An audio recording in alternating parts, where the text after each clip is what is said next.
Nah, saya sudah mengenal dunia usaha. Usaha apa dulu, Pak? Syeda Ralun, Nah, itu Ketua banyak Umum cerita Partai dia kan Nasdem udah Surya Paloh, seorang tokoh nasional sekaligus pebisnis sukses di tanah air, mengungkapkan sejumlah rintangan yang ia hadapi semasa muda.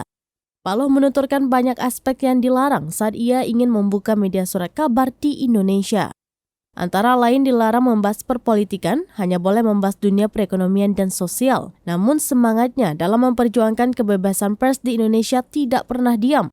Dia terus berjuang hingga membuka sejumlah media lokal dengan berbagai nama dan persoalan.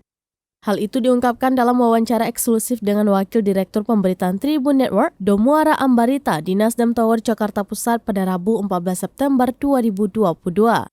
Ketua Umum Partai Nasdem Surya Paloh juga menyampaikan partai tersebut sudah memiliki 3 nama kandidat bakal calon presiden atau capres untuk pemilu 2024. Paloh berharap sekitar bulan November akan diputuskan calon presiden dari Partai Nasdem dan jika memang tidak ada halangan yang akan datang. Ya, saya sudah merupakan salah satu katakanlah anak muda yang cukup potensial bekerja di Sumatera Utara sana. Wah, itu sejak dari Medan sudah saya mulai ya. Mencoba bagaimana mengimajinasi upaya mendirikan satu surat kabar. Itu usia 18-19 tadi ya. Nah, itu masih ada sinar harapan sebagai koran sore pada waktu itu. Sudah bermain di sana, sudah mulai mencoba untuk menulis. Akhirnya, menulis ya, mulai opini? menulis. Sudah mulai, ya. Oke.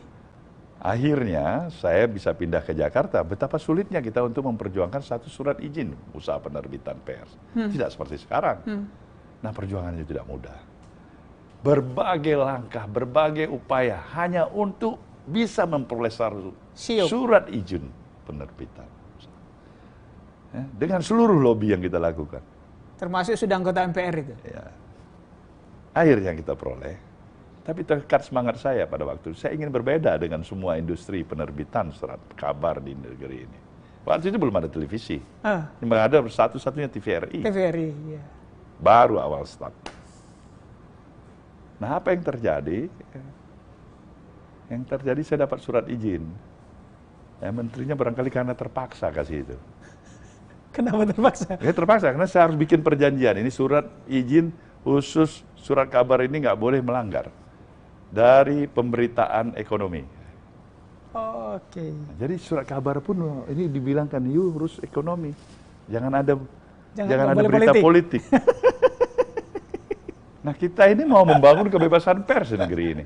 Pers yang kita rasakan terbelenggu.